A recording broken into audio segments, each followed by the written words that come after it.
and allows only his relic bearer to face the final ordeal. Welcome to MojoPlays, and today we're tackling the most punishing boss battles you'll encounter following in the footsteps of Wukong. Watch out for spoilers and rage quits. Before we begin, we publish new content all week long, so be sure to subscribe and ring the bell to get notified about our latest videos. Scorpion Lord. You fur-face, I meant to let you pass. The bosses found in the secret areas of each chapter are naturally bound to pack a punch, given the hoops you have to jump through to unlock them in the first place. Among them is the Scorpion Lord, who, when he's not getting wasted, loves nothing more than decimating his victims with his stinger. As expected, he's in the business of unleashing mass amounts of poison damage. He'll spin around the arena and lash out with multiple tail strikes that, if not avoided, will shred through your health.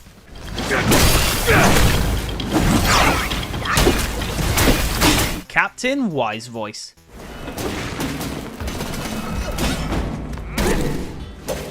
Before it got nerfed to hell and back, this bizarre fusion of Metal Orb and Withered Horse was a nightmare to deal with. Despite being so huge, having to strike at its stalk legs ensured that it was all too easy to miss your target.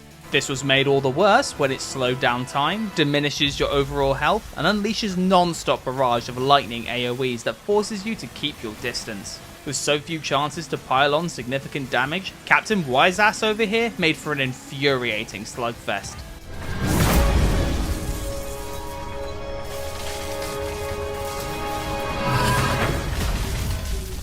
Yaka King.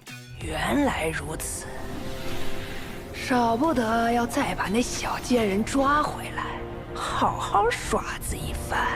Admittedly, the last of the Yaksha clan is something of a glass cannon.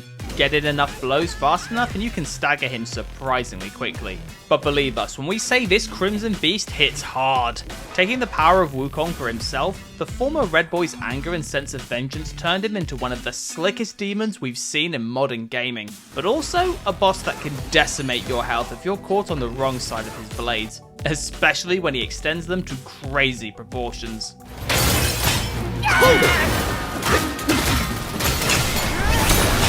Hundred-Eyed Daoist Master. You are seeking to do just like this girl, a doom that I'm more than pleased to give you.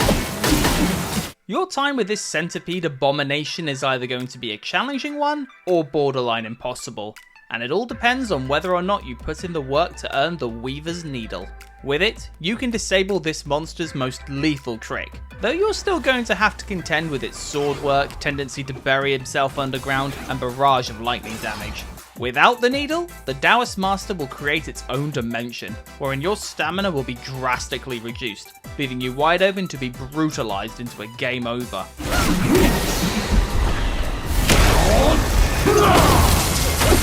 Yin Tiger.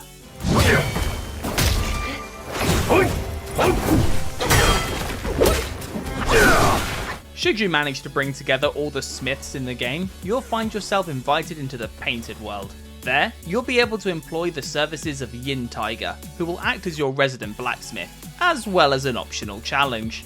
This kitty not only knows how to forge weapons, but also handle them like a champion, given that he will teleport around the arena and lash out with swings that deal ludicrous damage. He's also a huge fan of blocking, so we highly recommend unleashing every ability you have under the sun, lest you want to be sliced into mincemeat.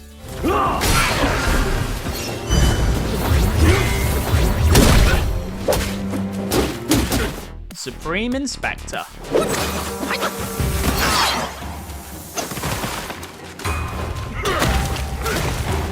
The Celestial Court has plenty of enforcers under their charge, including this heavenly embodiment of the phrase, talk to the hand, able to conjure up scorch and thunder damage on the fly, as well as ride wheels of fire like a unicycle, which sounds hilarious until he darts across the arena to mess you up.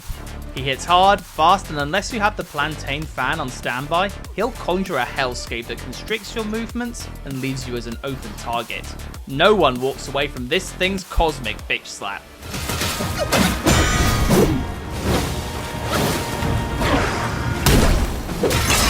Yellow Wind Sage.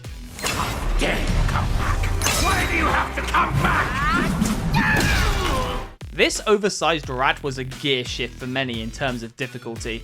Its attacks range from sweeps with its trident, whipping up tornadoes, and even summoning a giant statue to crush you. But its most grievous technique was attacking out of bounds. Try as you might, if this rodent chooses to hop back over a certain section of sand, it's going to be impossible to reach him. All you can do is prepare for when it launches its inevitable flurry of strikes, and hope you can land a counterattack amidst the chaos. Having the Wind Tamer on hand to stun him is a huge help, but it doesn't take away how much of a pain this thing is to deal with. The warden of this rat. After the great sage's passing, his sixth senses were scattered across the mortal realm. Yellow Long.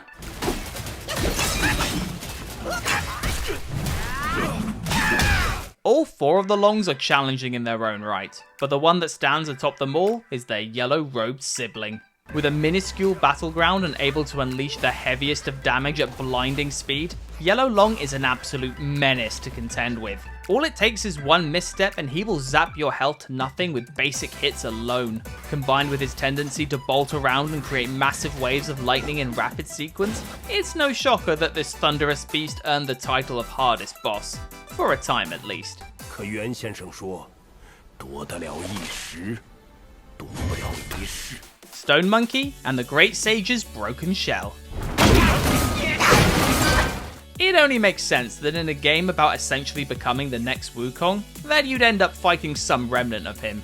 It just so happens that this particular remnant is 4 phases of trial, error, and pain. As the Stone Monkey, the widespread damage that this boss can cause is ridiculous. Made all the worse when he summons a clone with its own health bar for twice the punishment. As for the Great Sage's Broken Shell, this is when the fight transcends from a duel between equals to a one-sided slaughter where you are constantly flexed on. There's humiliation, and then there's getting frozen just so you can watch a boss drink from your health potion.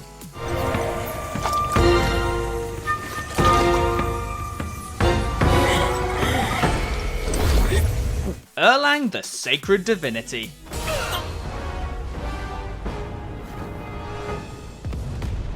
During the prologue, we delighted in showcasing our godly powers against Wukong's longtime nemesis. And then he made a return as the game's ultimate secret boss, wherein he decided to put Wukong's apparent successor to the test. Needless to say, he trounced us.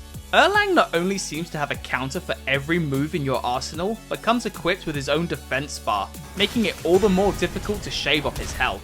As for his attacks, let's see. Giant axes that can instantly wipe you out, supercharged spear swings that can instantly wipe you out, a barrage of projectiles that can stagger you in place before instantly wiping you out. The list is endless. None has what it takes to push me into this fight. This monkey! When you have players comparing him to Radahn, you know you're dealing with a different caliber of boss. Such power must be new to you.